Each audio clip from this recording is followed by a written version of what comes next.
Up my street to talk about. The World Cup kicks off today.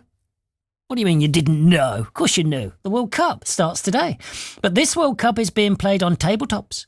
And the most important part of the body for anyone who wants to win is this. Your little finger. Figured it out? No? Well, maybe this will help.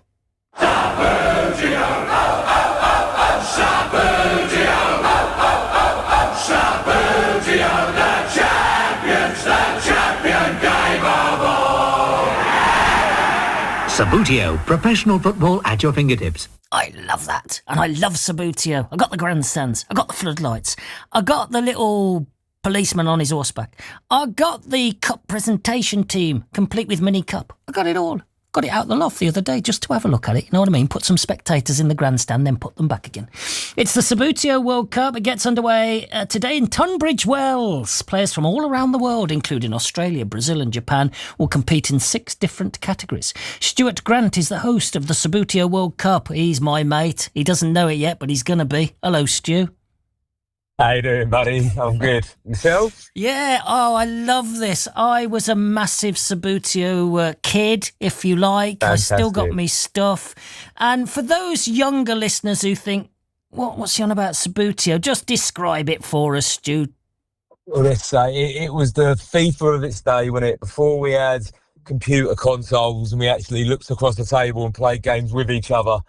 You would put down 11 figures and you would play football in miniature form on a table, metre and a half, I suppose, long, and you would flick the player onto the ball to score a goal. It's as simple as that. Did you have the grandstand, Stu? Do you know what? I have got, as it stands right now, I have got the full stadium. That is how I got into this. We had the grandstand, didn't we, as kids? And we always used to look at the paraphernalia of the magazines with the full stadium around it. Well, that's how I got into this 10 years ago. Yeah. I just wanted to build the stadium. And then one thing led to another. And now I'm hosting the World Cup in Tunbridge Wells. The floodlights didn't really work, but I had them all the same because it made the stadium proper. Yeah, let's not lie. Them floodlights weren't very good at all, were they? And the batteries you needed to wear in a rucksack. They were that big. They were. Tell us about the Subbuteo World Cup. How long's this been a thing? So this has been going on forever. I think the very, very, very first one was held late 60s, early 70s. And then over the year, the games evolved in different forms and different bodies, so to speak. And now it's run by FISTF, FISTF, which is basically the FIFA of table football and Subbuteo, if you like. And it's been in that form since the 90s. It's held every 2 years. The last one was held in Rome. But when we put a bid in ourselves to hold it, we thought, you know what, let's not just do it in England, let's do it in Tunbridge Wells, because that's where Subbuteo comes from. And so because of that, we're not just doing a weekend of Subbuteo tournament, we're doing fringe events. So today we've got an old rules tournament, which is played on the pitches that we would have played as a kid. And then we've got walking tours going on. There's a big exhibition for the people like yourself who like the grandstands and all the figures. Yeah. And then we've got the main event as well, which goes over 2 days. Tunbridge Wells was the home of Subbuteo. I didn't know that. No, it certainly was, yeah. It was made in 1947 by Peter Adolph in a little house up in Langton Green. And, yeah, it spawned the game as big as it became in the 70s, 80s and 90s, and the game we still play today. That's why it's the biggest World Cup.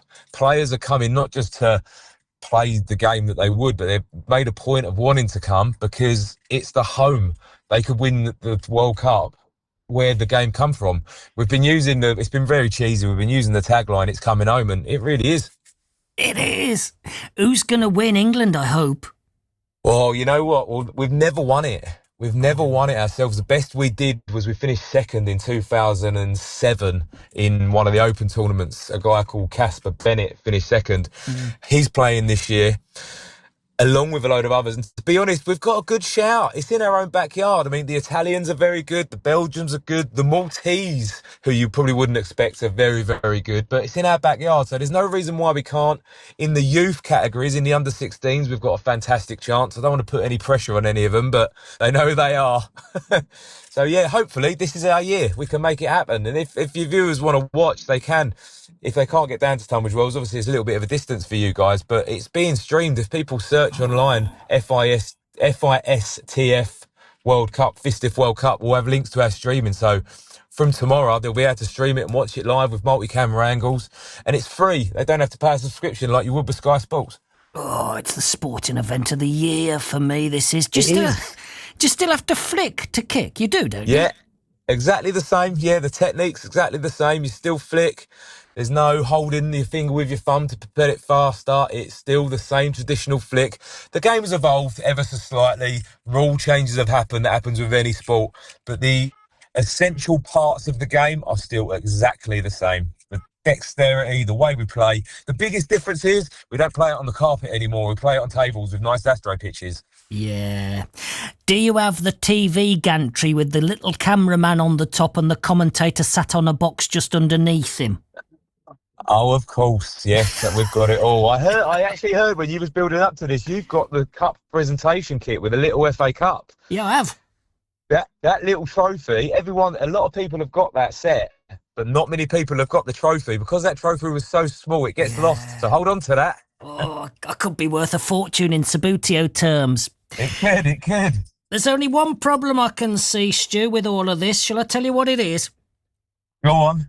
I'm a West Bromwich Albion fan, and of course I had West Brom as one of my teams. Of course. I stamped on Willie Johnston, I glued him back onto the base with Bostic, but he was never the same again. You got to watch it, stamping on players. You do, honestly, it happens, and that's one of the funny things that happens at these tournaments is when a player does fly off the table sometimes, you just see everybody stop. While someone's crawling around on their hands and knees. There's almost that respect level. It's like, don't move, I don't want to tread on anyone. You don't want to tread on anyone. It's fantastic speaking to you. Good luck, Stu. Yeah, have a great too. tournament. Thank you so Well much. done. Thanks for your time. No worries. Have a lovely day. Ta-da. I love him. See, I said we'd be mates. That's me all over. The Subbuteo World Cup. Being played at the home of Subbuteo, Tunbridge Wells. I didn't know that. Something I didn't know about Subbuteo. And you can watch it. It's streamed live. And as Stewart said, unlike other big World Cups and sporting events, you don't have to pay for the subscription. It's free. How can you turn your nose up at that? You've probably got a list of things your child needs